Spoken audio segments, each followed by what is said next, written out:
आज हम rich dad poor dad book का 4 चैप्टर का सेकंड पार्ट पढ़ने जा रहे हैं। टैक्स का इतिहास और कॉरपोरेशन की ताकत। औसत अमेरिकी व्यक्ति आज सरकार के लिए 5 से 6 महीने तक काम करता है ताकि वो टैक्स चुकाने के लिए पैसा जमा कर सके। मेरे विचार में ये समय बहुत ज़्यादा है। आप जितनी ज़्यादा मेहनत करते हैं आपको सरकार को उतना ही ज़्यादा टैक्स देना पड़ता है। इसीलिए मेरा मानना है कि अमीरी से वसूलों का नारा उन्हीं लोगों पर भारी पड़ गया है जिन्होंने इसके लिए वोट दिया है। हर बार लोग अमीरों को सजा देने की कोशिश करते हैं। अमीर लोग चुपचाप उसका पालन नहीं करते हैं, बल्कि वे पलट कर वार करते हैं। उनके पास पैसा, ताकत और इरादा होता है जिनके दम पर वे चीजें को बदल सकते हैं। वे चुपचाप बैठकर स्वेच्छा से ज्यादा टैक्स नहीं चुकाते। वे ऐसा तरीके खोजते हैं जिनसे उन पर टैक्स का कम से कम बोझ पड़े। इसके लिए वे चतुर और स्मार्ट वकील तथा अकाउंटेंट्स की सेवाएं लेते हैं और राजनेताओं को मनाते हैं कि वे कानून बदल ले या कानूनी बचाव के रास्ते बनाएं। उनके पास परिवर्तन करवाने के लिए जरूरी संसाधन होते हैं। अमेरिका का टैक्स कानून भी टैक्स बचाने के लिए कई रास्ते प्रदान करता है।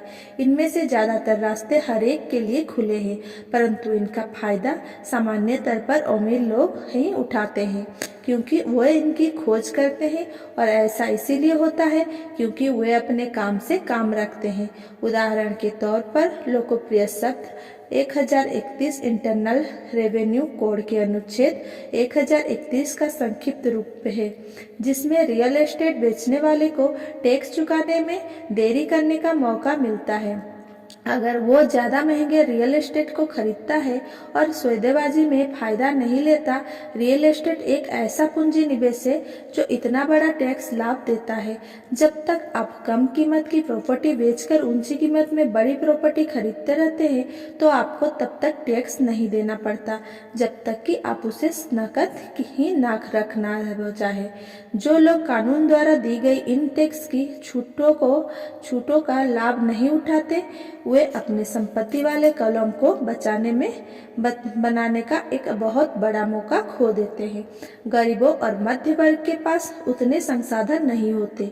वे चुपचाप बैठे रहते हैं और सरकार की सुइयों को अपनी बाहों पर लगने देते हैं और ब्लड डोनेशन की इजाजत दे देते हैं।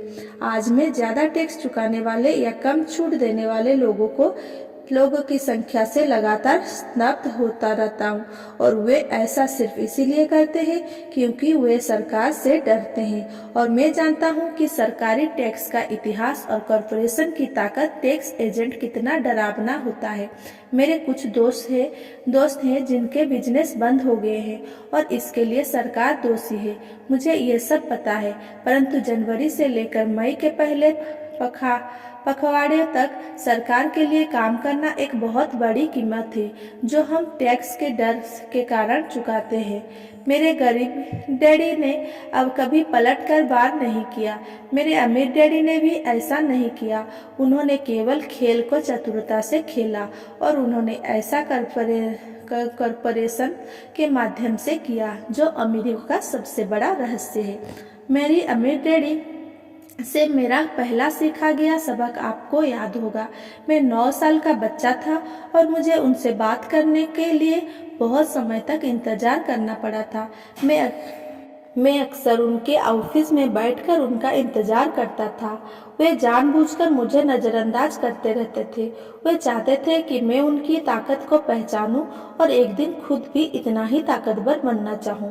जितने भी समय तक मैंने उनके मार्गदर्शन में बढ़ा और सीखा, उन्होंने मुझे हमेशा याद दिलाया कि ज्ञान ही ताकत है और पैसे के साथ जो बड़ी ताकत आती है उसे बनाए रखने के लिए और उसे कई गुना करने के लिए सही ज्ञान की जरूरत होती है। इस ज्ञान के बिना संसार आपको इधर उधर धक्के मारता रहता है। अमीर डैडी हमेशा और मुझे यह याद दिलाया करते थे कि सबसे ज़्यादा डरावना व्यक्ति बॉस या सुपरवाइजर नहीं होता, बल्कि टैक्समैन होता है। अगर आप उसे मौका देते हैं तो टैक्समैन हमेशा आपसे से ज़्यादा वसूल कर लेगा। पैसा मेरे लिए काम करे, मैं पैसे के लिए काम ना करूं। मेरा ये पहला सबक दरअसल ताकत के बारे में है। अगर आप पैसे के लिए काम करते हैं तो आप ताकत को अपने बॉस के हाथ में दे देते हैं। अगर आपका पैसा आपके लिए काम करता है तो आप ताकत को अपने पास रखते हैं और उसे काबू में रखते हैं। एक बार हमें हमारे लिए काम करने वाले पैसे की ताकत का ज्ञान हो जाए, फिर हमें पैसे के लिहाज से स्मार्ट हो जाना चाहिए और हमें डराने वाले लोगों से निपटने के लिए रास्ते ढूंढ लेने चाहिए। इसके लिए आपके पास कानून की समझ होनी चाहिए और इस बात की भी कि टैक्स कि सिस्टम कैसे काम करता है। अगर आप अज्ञानी हैं तो आपको आसानी से डराया जा सकता है। अगर आप जानते हैं कि आप क्या बात कर रहे हैं तो आपके पास बचने का मौका होता है। इसीलिए अमीर डैडी स्मार्ट टैक्स अकाउंटेंट्स और वकीलों को इतना ज्यादा वेतन देते थे। वकीलों को वेतन देना सरकार को टैक्स देने से सस्ता था। मेरे लिए उनका सर्वश्रेष्ठ सबक था, स्मार्ट बनो ताकि तुम्हें इधर उधर धक्के ना दिए जा सके। और मैंने जिंदगी भर इसे अपनाया है। वे कानून जानते थे क्योंकि वे कानून का आदर करते थे। वे कानून जानते थे क्योंकि कानून ना जानना बहुत महंगा साबित हो सकता था। अगर आप जानते हैं कि आप सही हो तो आप किसी से भी उलझने से नहीं डरोगे, चाहे आपका मुकाबला रॉबिन हुड और उसके गिरोह से ही क्यों ना हो। मेरे पढ़े लिखे डैडी मुझे हमेशा प्रोत्साहित करते थे कि मैं किसी अच्छे कॉरपोरेशन में बढ़िया सी नौकरी खोजूं। वे मुझे हमेशा उन अच्छाइयों के बारे में बताते थे जो कॉरपोरेट सीढ़ी पर चढ़ने से हासिल की जा सकती है। वे यह नहीं समझ पाते थे कि कॉरपोरेट नियोक्ता से मिलने वाले वेतन के चेक पर पूरी तरह निर्भर रहने से मैं एक ऐसी दुधारू गाय बन जाता था जिसे जा सकता है। जब मैंने अपने अमीर डैडी को अपने डैडी की सलाह बताई तो वे केवल हंसे। उन्होंने सिर्फ यही कहा, सीढ़ी का मालिक ही क्यों ना बना जाए। बचपन में मुझे ये समझ में नहीं आया था कि अपने कॉरपोरेशन के मालिक होने से अमीर डैडी का क्या मतलब था। ये एक ऐसा विचार था जो असंभव और डरावना लग रहा था। हालांकि मैं इस विचार से रोमांचित था, परंतु मेरी कम उम्र में मैं इस संभावना पर विचार ही नहीं कर पा रहा था कि वयस्क लोग किसी दिन मेरी कंपनी में काम करेंगे। मुद्दे की बात यह है कि अगर अमीर डैडी नहीं होते तो मैं अपने पढ़े लिखे डैडी की सलाह का पालन कर रहा होता। मेरे अमीर डैडी के बार बार याद दिलाने के कारण ही मेरे अपने कॉरपोरेशन का विचार जीवित रहा और ये मुझे एक अलग राह पर चलाता रहा। जब मैं 15 या 16 साल का था तो मैं जानता था कि मैं उस राह पर नहीं चलने वाला जो मेरे पढ़े लिखे डैडी ने बताई है। मैं नहीं जानता था कि मैं ऐसा किस तरह करूंगा, परंतु मेरे दृढ़ निश्चय कर लिया था कि मैं भीड़ के साथ नहीं चलूंगा और उस दिशा में नहीं जाऊंगा जिस तरफ मेरे सहपाठी जा रहे हैं। इस फैसले ने मेरी जिंदगी बदल दी। जब तक मैं 25 साल का हुआ तब तक मेरे अमीर डैडी की सलाह मुझे पूरी तरह समझ में नहीं आई थी। मैंने हाल ही में मरीन कॉर्प्स छोड़ी थी और मैं जेरोक्स के लिए काम कर रहा था। मुझे बहुत पैसा मिल रहा था, परंतु हर बार जब भी मैं अपनी तनख्वाह के चेक को देखता था तो मुझे हमेशा निराशा होती थी। कटौतियां इतनी ज्यादा थी और जितना ज्यादा मैं काम करता था कटौतियां उतनी ही ज्यादा होती थी। जब मैं ज्यादा सफल होने लगा है तो मेरे वरिष्ठ बॉस मेरे प्रमोशन और तनख्वाह बढ़ाने की बात करने लगे। ये सुनने में अच्छा लगता था, परंतु मैं अपने कानों में अपने अमीर डैडी की यह आवाज भी सुन सकता था, तुम किसके लिए काम कर रहे हो, तुम किसे अमीर बना रहे हो। 1974 में जेरोक्स के कर्मचारी के रूप में ही मैंने अपना पहला कॉरपोरेशन बनाया और अपने काम से काम रखना शुरू कर दिया। पहले से ही मेरे संपत्ति वाले कॉलम में कुछ संपत्तियां मौजूद थी, परंतु अब मैंने ठान लिया था कि उन्हें ज्यादा बढ़ाया जाए। कटौतियों वाली तनख्वाह को देख देख कर मुझे अमीर डैडी की सलाह में समझदारी दिखने लगी थी। अगर मैं अपने पढ़े लिखे डैडी की सलाह पर चलता तो मुझे अपना भविष्य साफ नजर आ रहा था।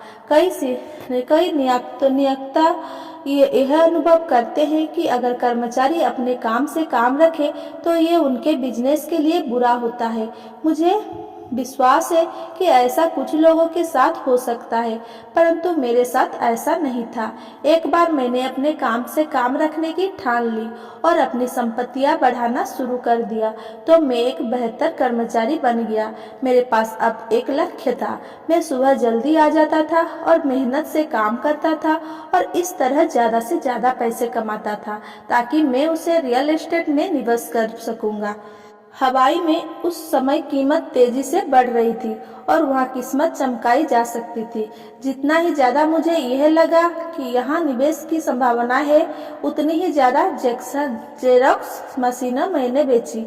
मैंने जितनी ज्यादा मशीनें बेची, मुझे उतना ही ज्यादा जेरॉक्स में ज्यादा पैसा मिला और हाँ, मेरी तनख्वाह के चेक से उतनी ही ज्यादा कटौतियां हुई। ये प्रेरणादायक था। मैं कर्मचारी होने के जाल में से बाहर निकलना चाहता था और इसीलिए मैं कम मेहनत करने के बजाय ज्यादा कड़ी मेहनत करता था। 1978 तक मैं सेल्स में चोटी के 5 लोगों में से एक था, प्राय नंबर 1। मैं चूहा दौड़ से बहुत जल्दी बाहर निकलने के लिए बेताब था।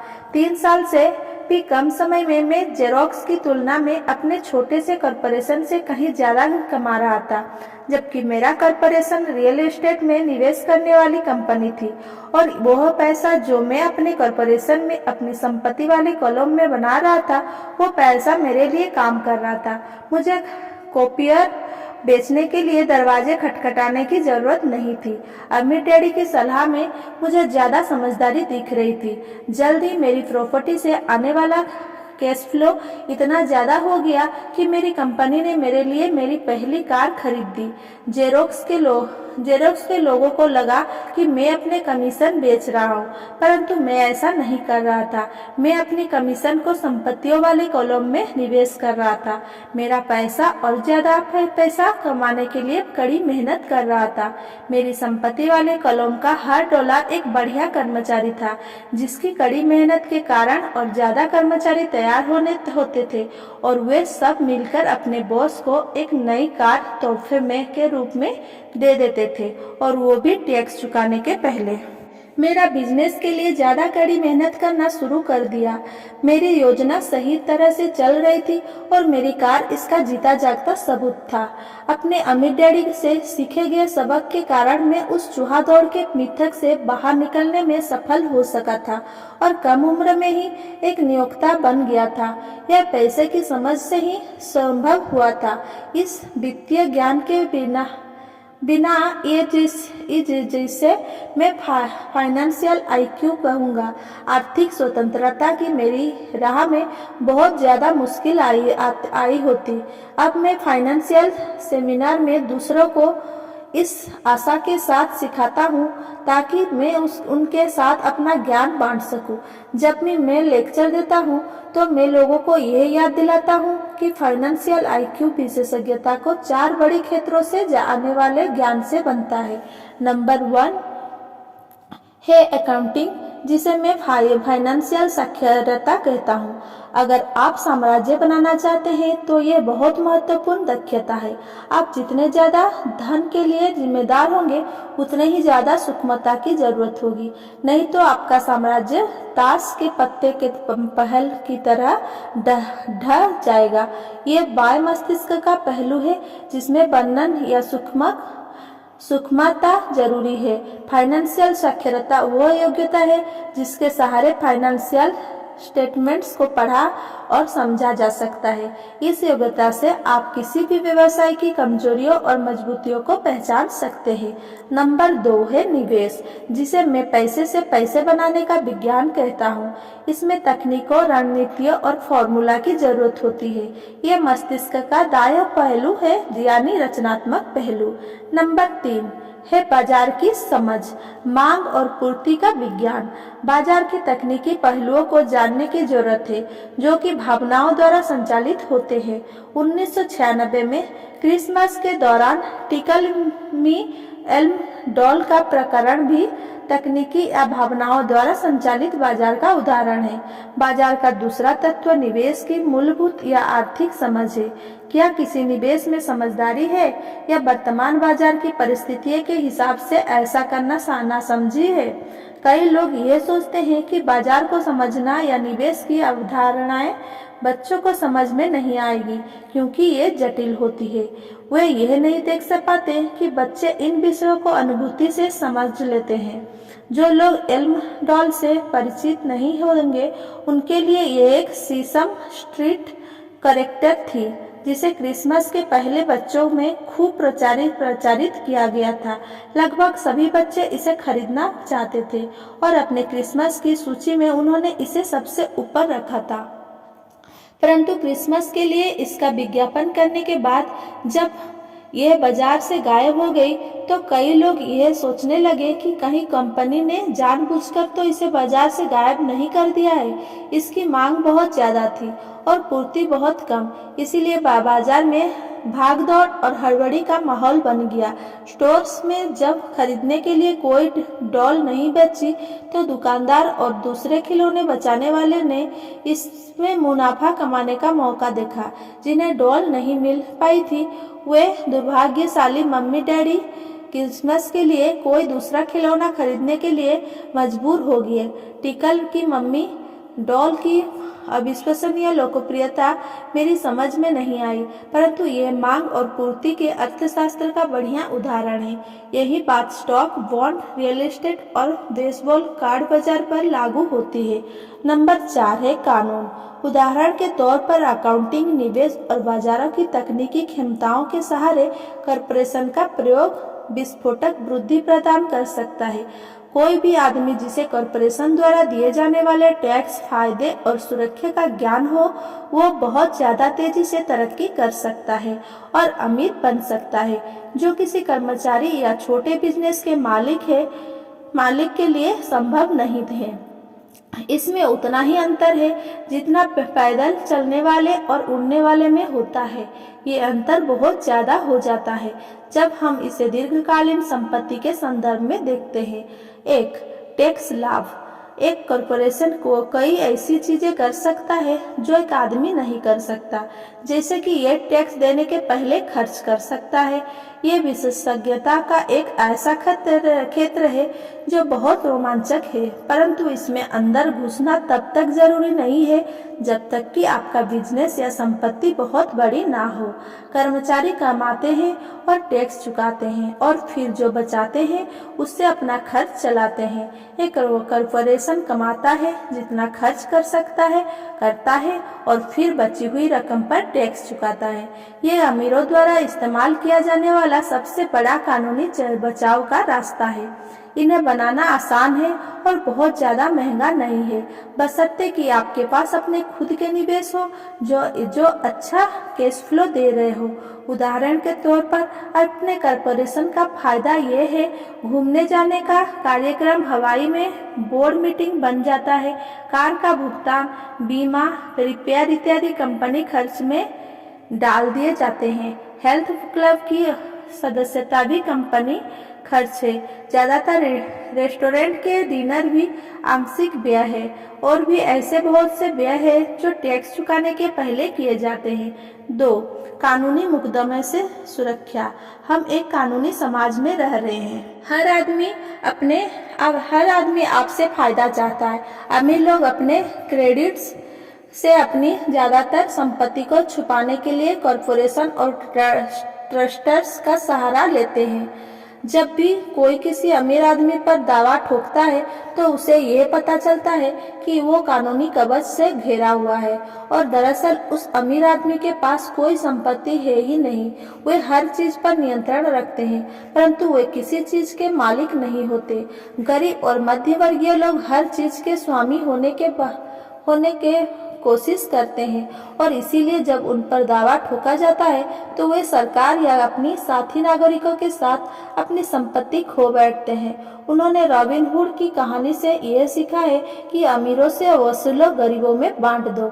इस पुस्तक का लक्ष्य ये नहीं है कि कॉरपोरेशन बनाने का तरीका बताया जाए, परंतु मैं कहूँगा कि अगर आपके पास किसी तरह की वैध संपत्ति हो तो आप जितनी जल्दी हो सके कॉरपोरेशन द्वारा दिए जाने वाले फायदा और सुरक्षा के बारे में ज्यादा जान ले। इस विषय पर कई पुस्तकें लिखी गई है जो इन फायदे के बारे में विस्तार से बताती है और कॉरपोरेशन बनाने के लिए जरूरी सीढ़ियों को भी समझाती है।